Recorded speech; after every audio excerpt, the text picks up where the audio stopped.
Am I the a-hole for accepting my dying father's invitation, but upsetting everyone in the room for my last words to him? I'll start by saying I'm a man in my 40s. Technically, I'm an only child between my mom and dad. They never married. I was what people used to call a wedlock baby. My mom used me as a weapon to torment my dad for years. She told lies about him abusing her, dragged me along for leverage, and then one day, when I was still young, she basically disappeared. After all that chaos, my dad finally got custody of me. Ironically, when I first lived with him, he wasn't the worst man in the world. He seemed okay, maybe even good at times. But eventually he remarried, had 5 more kids, and everything changed. He became an ultra-Christian, the type of man who thought nothing was ever his fault. No matter what he did, he could run to God, get forgiveness from his pastor and his church friends, and walk away feeling like a saint. At home, though, life was hell. He and his new wife were intensely abusive toward me in every way you can imagine. Physically, emotionally, mentally. They tore me down until there was nothing left. I was the black sheep, the scapegoat, the punching bag. By the time I was 15, I couldn't take it anymore. I ran away and started my own life. And honestly, I never looked back. For decades, he never admitted to any of it. Not once did he acknowledge the beatings, the gaslighting, the cruelty. He would never say he was wrong. I eventually just let it go and cut all contact. We didn't speak for years. Then recently, word came that he was on his deathbed. Suddenly, all the family members who had ignored me for years started piling on the pressure. Go see him. He wants to make things right. Don't you want closure? Against my better judgment, I finally decided to go. When I arrived, the whole family was already there. Everyone was playing the part, acting devastated, whispering about how sad it all was. They treated him and his wife like saints, the pillars of the family. Meanwhile, I stood there knowing the truth, remembering the scars they left behind. Finally, we were face to face. He looked at me, frail and weak, and asked me to forgive him. The room went silent. Everyone was watching, waiting for that Hallmark moment where the prodigal son forgives his father and everyone cries and hugs. But I couldn't do it. I just couldn't. After everything, there was no forgiveness left in me. Instead, I looked at him and said, "No, but I'll see you in hell." Then I leaned in, kissed him on the forehead, and walked out. You could have heard a pin drop. I didn't plan it. The words just came out. Now I feel conflicted. My family is furious, saying I should have forgiven him, at least on his deathbed. But none of them ever cared when I was being abused. They ignored my pleas for help and gaslit me for years. So I have to ask, am I the a-hole? Now for the top comments. Screw him. Not the a-hole. Your dad didn't care about you even at the end there. He didn't want to do anything to try to make things right with you. He wanted free and easy absolution for his crappy behavior. It's why he waited till the end to ask for forgiveness, to guilt you. It's why he made sure you were surrounded by family, to pressure you. You may have skipped past it, but did he actually apologize? Or did he just jump straight to asking for forgiveness? Yeah, you're probably right. He never, not once in all those years, owned up to any of his behavior, which always drove me crazy. It's also crazy too, because I absolutely remember what he was like crystal clear before he met his new wife and became born-again Christian. He was a sweet man, very gentle, loving, and emotionally intelligent. He used to write poetry and we'd listen to music together and bond on a real level. He became a wildly different man after he remarried, and I became a punching bag. It breaks my heart to this day. I'm sorry for your loss, not the loss of the man who recently died, but the loss of the father he used to be. Yeah, that was always hard. It's really traumatizing experience to see someone you really care about change so rapidly in a scary way. There's a level of betrayal you feel that is really unlike anything else. Not the a-hole. He is not sorry. He's afraid of facing his maker. Yeah, deathbed confessions should be exempt from divine forgiveness clauses. If you're only asking for forgiveness because you're about to face eternal consequences, then you don't really want forgiveness, just absolution. Next story. Am I the a-hole for wanting my parents to show up together and not one parent and step-parent when I was asked for honesty? My parents are divorced and I'm 16 male, the only child from their marriage. I was 4 when they divorced. I was 7 when mom remarried, and 8 when dad remarried. Once they started dating other people, my parents stopped attending the same events. If I had a school play, they took turns showing up. This was encouraged by my step-parents who didn't like the idea of my parents in the same room. No matter what I had going on, they would take turns showing their faces at it. I could win a huge award for something, and it would be mom and stepdad, or dad and stepmom. Even if everyone sat apart, both being there wasn't allowed. I always hated it, and for me it felt worse when my half-siblings got both of their parents at events. I know the difference is my parents are married to my half-siblings' other parents, but it still sucks to be the person who has to choose. And there are times I will be asked if I want mom or dad there more. I've always wished they could go to the same thing, sit on opposite sides of the room and make me run between them. That still sounds better than missing one parent. I used to play piano. Parents forced it, so I had a lot of big recitals that I'd have loved to see both attend. Piano wasn't even for me, it was for them, so it stung to have just one parent there. Right now, me and 3 other kids are being put forward to represent our school at a competition. It's being hosted locally, and my parents have already asked me to be honest about who I want there. They said they need to plan ahead to give me what I want. I told them I want both of them to show up instead of just one of them. They said I'd still have 2 people, and I said I wouldn't have my 2 parents though, and they wanted me to be honest, so I'm being honest. I want mom and dad. My step-parents are really unhappy with my honest answer, and my parents are being awkward about it. Am I the a-hole? Tell them it's both or none. They should not need to force their child to mediate between adults. My friend did this, starting in high school. Said if her parents couldn't be adults, they didn't need to sit with the adults. I had to say something similar when some drama happened with friends of my mom just prior to my wedding. They and my mom wanted me to disinvite some friends of my dad over a big fight tantrum. Long story. And the invites had already gone out, plus RSVPs were received. I said they are a bunch of 50 to 70-year-old adults. Act like it. They didn't have to talk to one another. They didn't have to sit at the same table. There were over 100 people coming. They should have been able to manage. Yeah, they still decided to be drama llamas and be the martyrs by refusing to come. I didn't give a crap. Sadly, this will probably continue with a similar situation for OP if this stupid have-sees thing isn't stopped now. High school or college graduation? Nope. Can't manage being in the same place despite it probably being among hundreds of people. Wedding? Nah, they both can't come. Gotta have 2 weddings, lol. I'm going to get downvoted, but you will need to make an ultimatum now that either none come or both come.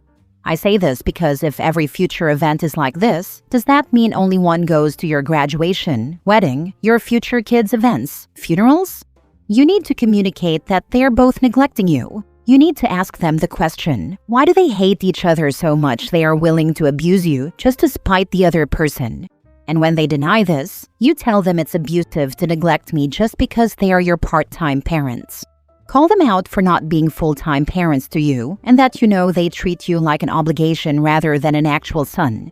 But you are asking if they can work the same day at being parents for you for just one day. That's exactly what it means. I only get to see one of them for major stuff. The other won't be allowed to go and won't come for me because their spouse is against it. And maybe they don't want to either. I don't know. So, only one of your parents will attend your wedding? And they are okay with this? I agree with everyone else here. They need to grow up, learn how to put someone else first, and get along with each other for short periods. Wedding, graduation, if I end up in the hospital on life support. They'd only be there one at a time. The same thing if I have kids, but I won't be doing that nonsense with them. Next story. Am I the a-hole for telling my husband to keep in the guest room after he kept joking our newborn isn't his? Me, 29 female, and my husband, 31 male, had our first baby about 6 weeks ago. It's been a whirlwind, between sleepless nights, recovering physically, and learning how to take care of a newborn. I've been completely exhausted, but also trying to soak up every moment. Since literally day 3 after bringing our son home, my husband has been making jokes that the baby isn't his. Our son was born with a full head of dark hair and brown eyes, while my husband is blonde with bright blue eyes. I have brown hair and brown eyes myself, so the baby looks a lot like me. But still, it's perfectly normal genetics. That hasn't stopped him from making comments like, "Guess the milkman came by," or "The postie's genes are strong," whenever people are around. He does it in front of his mates, his family, and even once in front of one of the midwives. I've pulled him aside multiple times and told him to knock it off. I explained that these comments aren't funny, that they make me feel awful, especially right now when I'm vulnerable, hormonal, and barely holding it together with no sleep. He brushes me off every time, saying I'm being too sensitive and that it's just dad humor. But there's a difference between a silly joke and repeatedly implying your wife cheated on you while you're holding your newborn. Last weekend, we were at his mom's house with his siblings and a couple of extended family members. Of course, he made the same joke again about the baby not being his. This time the room went completely silent, and I felt my face go red. I was so embarrassed and hurt I nearly burst into tears right there at the table. Nobody laughed, which told me that even they could see it had crossed the line. When we got home, I told him enough was enough. I asked him to sleep in the guest room until he could give me a genuine apology and agree to stop with the jokes for good. His reaction was to get defensive. He said I was punishing him in his own house and that I'm blowing everything out of proportion. According to him, it's just harmless teasing and I need to lighten up. But to me, it doesn't feel harmless. I'm already dealing with all the insecurities that come with postpartum recovery. My body has changed. I'm overwhelmed and I'm still healing. The one person I should be able to lean on right now keeps making me feel like trash in front of others. I don't think it's unreasonable to want respect, especially in front of friends and family. So I'm stuck wondering, am I the a-hole here? Is this truly harmless dad humor that I'm overreacting to? Or is it actually a red flag that he won't stop, even after I've told him how much it hurts? And more importantly, how do I get through to someone who insists it's funny when it's clearly not? Now for the top comments. Everyone went quiet, either because they saw how inappropriate and unfunny it was, or because they thought he might be serious. If he is teasing, he needs to cut it out, apologize to his wife, and explain to his family that he was not serious. If he won't do that, he needs to explain politely to his wife why he is worried that the child is not his. And he needs to be able to assure her, convincingly, that he is not cheating on her. Thieves think everybody steals. Adulterers think everybody cheat. He's sitting here like, "You're punishing me in my own house. How dare you?" While he insults his wife over and over and over again, in her own house, in other people's houses, etc. She should promise to do a paternity test for him, along with divorce papers, and an expectation that she will get full custody in front of friends and family. When he carries on, she can tell him to chill out, because she's just joking. Not the a-hole. Your husband is being an annoying prick. Tell him to grow the heck up. Also, a little lesson for him. Even if he's blonde with blue eyes, it's still recessive. Dark hair and eyes tend to dominate. If he's being a lil insecure fool, he might as well say it.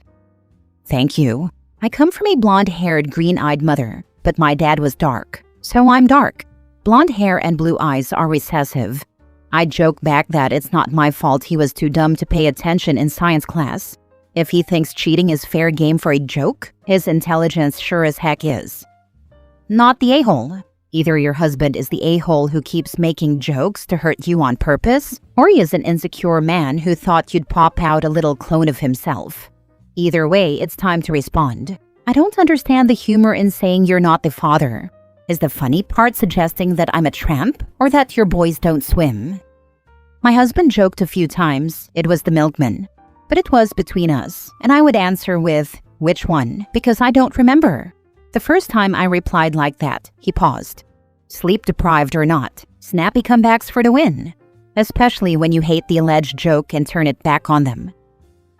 Last story. Am I the a-hole for keeping an expensive necklace my ex gave me for my birthday, even though they want it back now that we broke up? I, 23 female, dated my ex, 24 male, for 3 years. Last year, for my birthday, he gave me a necklace. A really pretty silver chain with a small opal pendant. I absolutely loved it. Honestly, it's the only piece of nice jewelry I own. I wore it pretty much every single day, up until we broke up last month. The breakup itself wasn't messy. There wasn't cheating or screaming or anything like that.